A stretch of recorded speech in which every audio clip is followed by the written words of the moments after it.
Reverbs are one of the most useful tools in a producer's toolbox as they tend to provide a pleasing sense of space for our tracks. There's quite a few types out there, but today I wanted to talk to you about one of my favorites, the plate reverb, and specifically show you the new addition to my toolbox, the Perfect Plate by Denise Audio.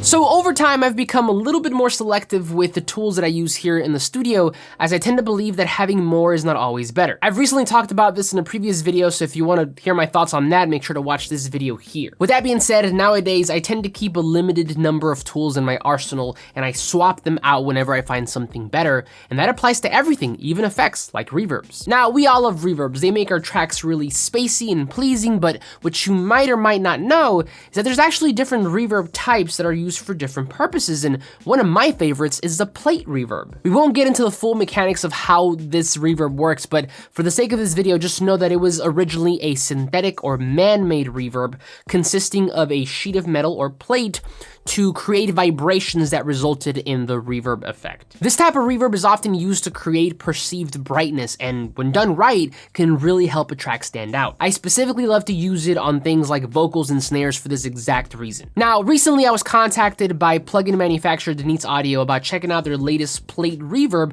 titled the Perfect Plate, and with a name like that, you know that I had to check it out. So then today we're gonna be doing an overview and demo of the Perfect Plate reverb plugin by Denise Audio to show you some of my favorite features, and then maybe see if it's something that's right for you. Before we get started though, I do want to point out for the sake of full transparency that this video is sponsored by Denise Audio, and they did send me a copy of Perfect Plate for free. Nonetheless, all views are still my own, and Denise Audio did not get an early look at this video. They're seeing this right now for the very first time, just like you. Moreover, any product that I ever show on the channel is something that I've already used, tested, and think can bring you value. If you want to learn more about the ethics of sponsored content on this channel, then make sure to visit my ethics page on my website that I'll link for you down in the description. Thank you to Denise Audio for sponsoring this video, and without further ado, let's jump right in.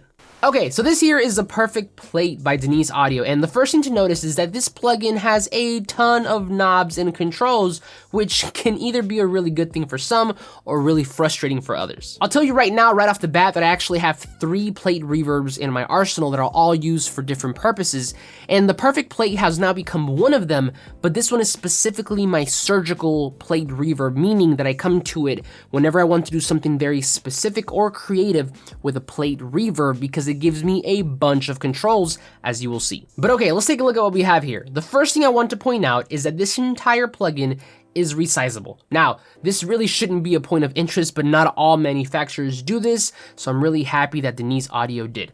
All plugins should be resizable. The other thing that I'll point out here, just to get it out the way, is that if you want to adjust any parameter here with finer detail, simply hold the Shift key on your keyboard and drag up or drag down. And if you ever want to reset it back to normal, it's as simple as double clicking on that parameter. Now, the plugin itself is divided into mainly 6 areas, I would say. The top left controls, the top right controls, the graphical EQ, the main reverb controls, the 5 different effects that each have their own separate control pages, and then of course the presets. But okay, starting on the top left here, this first drop-down menu makes the filter slope of the reverb steeper, which means that it rolls off more of the high tones as the reverb tail progresses. I can't say this with certainty because I obviously didn't make the plugin, but this almost feels like it's a high-cut EQ for the reverb. Overall though, this menu is useful to emphasize the first part of the tail and exaggerate the attack of a sound. The next drop-down menu here are the speed controls, and these basically set how fast the plate vibrates,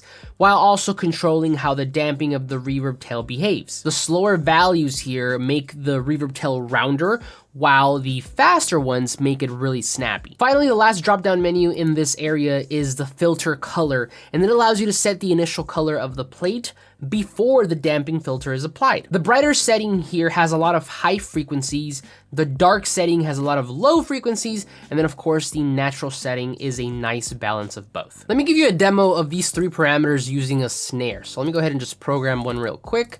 Open up a MIDI event, snare on 2 and 4. Now let's go ahead and just loop that. And if you want to know how I did all this, this is actually my macro toolbar. You can check it out by watching this video here. But okay, let's take a listen to the snare as I tweak these first 3 parameters.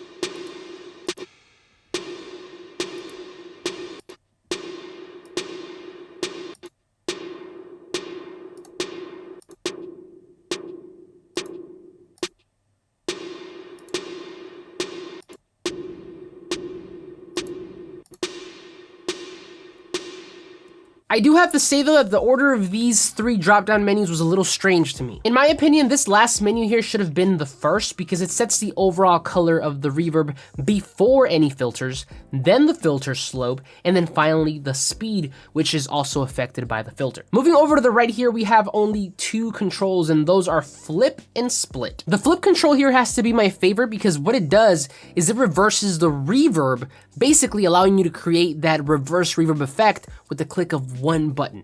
Check it out. So let's go ahead and turn it on.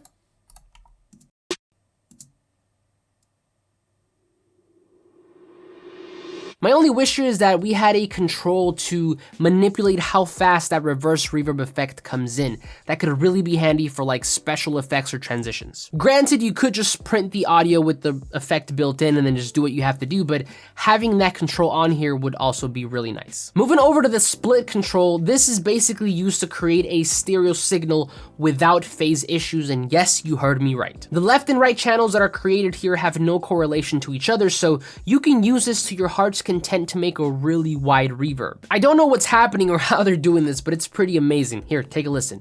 So far I've had it turned on actually, but once I turn it off, you're gonna hear the reverb in mono, and then I'll turn it back on so you can hear the full stereo width. So this is in mono. Stereo.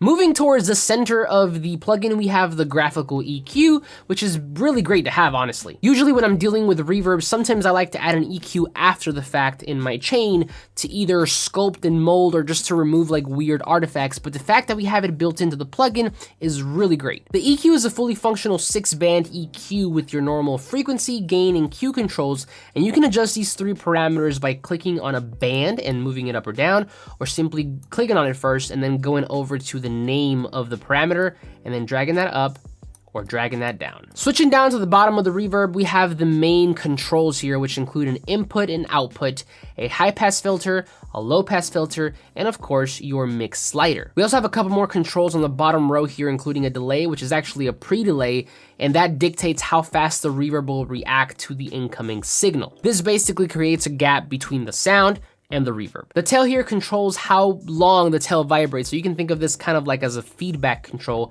and it goes all the way up to 10 seconds. Finally, the width controls the stereo width of the split control mentioned above. Now, so far this plugin has given us quite a bit of functionality, but what I think makes it really special are the 5 effects that it comes with to help you sculpt your reverb to exactly how you want it. The 5 effects are listed below the EQ, and they are resonance, drive, rotate, detune, and ducker, so let's go through them. The resonance effect includes 3 filters, each with their own frequency, resonance, and gain controls. What's cool about these is that each frequency filter is by default set to control a specific note, but you can actually change this to target a frequency instead by clicking the button next to that filter.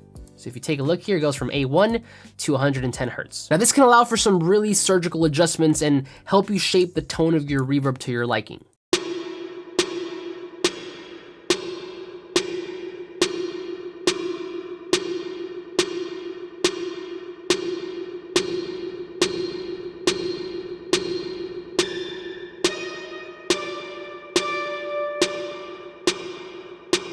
Moving on, we have the drive effect, and here we have tape, buzz, bite, and warp, which are all independent distortion types that can be mixed into the effect with their own separate controls. I never thought about adding distortion to my reverb, but I guess this could be a good way to make your reverb just stand out and give that extra edge. The makeup control here allows you to make up for any lost level from the drive control, and then of course the chain here will allow you to either mix a distortion before or after the source.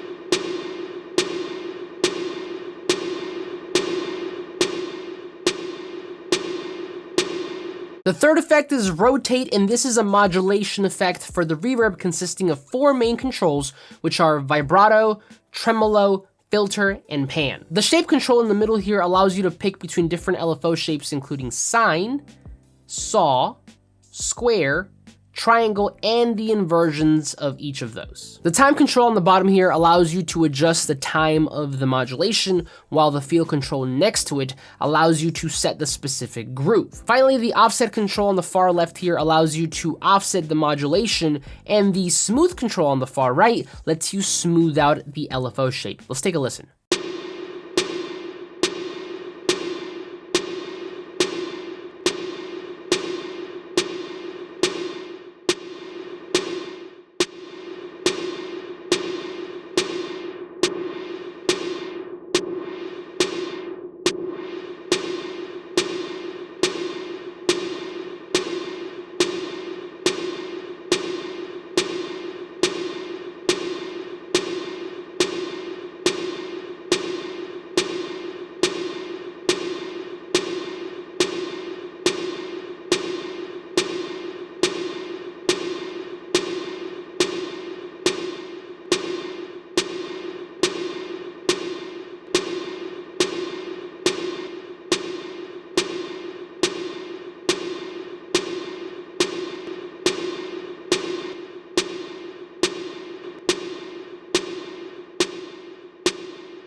The next effect is a detune, and this one is pretty straightforward. The detune lets you basically modulate the pitch of the reverb, and it has 2 main controls, the wow and the shake. According to Denise Audio, the only difference here is that the shake just creates a faster pitch modulation. On the other hand, the speed control in the middle here allows you to set how fast you want both of those controls to be. So once again, let's take a listen.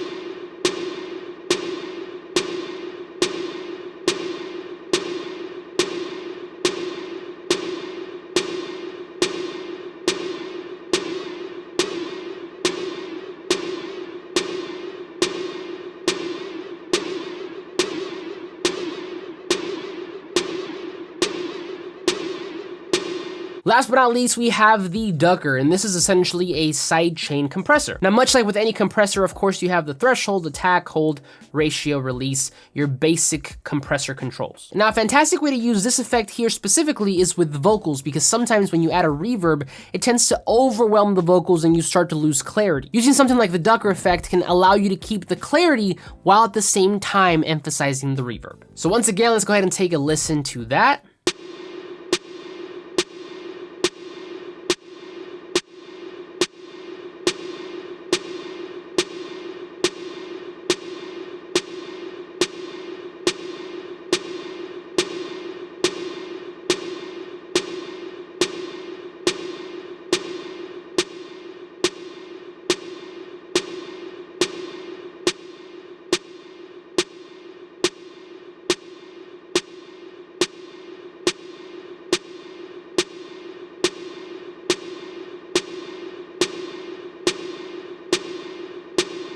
Now, the last thing that I want to point out here is that once you have your effects sculpted to your needs, you can even adjust how much of that effect you want on your sound overall by using the slider on the effect, as you've seen me do for the past couple ones. So once you have everything set, let's say, you have your drive set to exactly how you want it, you can actually adjust how much of that you want to add it back into the original sound, and the same thing applies to every single one of these effects. So there you have it, that is the Perfect Plate by Denise Audio. Now, the version that I showcase here today is the XL version, which is a fully packed version, but you can, however, pick up the regular Perfect Plate, although that one does not come with the filter slope and the first 3 effects, which are resonance, drive and rotate, but it is of course a little bit cheaper. Denise Audio does have trials for all of their plugins, including Perfect Plate, so if you want to try before you buy, then I definitely encourage you to do that. However, if you're ready to take the plunge, then right now they actually have a sale going on where you get 25% off of one plugin,